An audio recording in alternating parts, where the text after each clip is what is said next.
Meanwhile, the Solicitor General has insisted that the controversial Torre De Manila condominium should be demolished to restore the vista of Rizal Monument in Luneta. Tell us why, Grace Casit.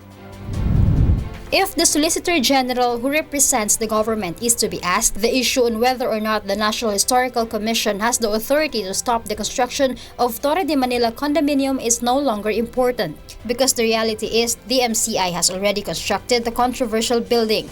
The Solicitor General says the issue that should be resolved now is how to restore the vista of Rizal Monument.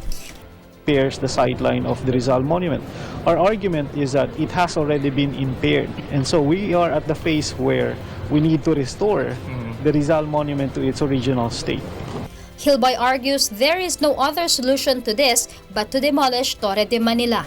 The question now is whether the Supreme Court has the authority to order the demolition of the controversial building. A lawyer of DMCI previously said that there is no law which authorizes the demolition of a building simply because it obstructs the vista of a monument.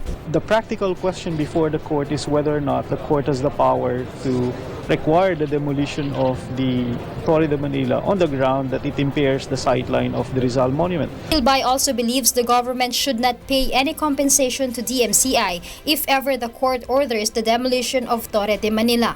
That's a question that the court will have to resolve, but normally declaration of unconstitutionality or illegality does not result in payment of just compensation.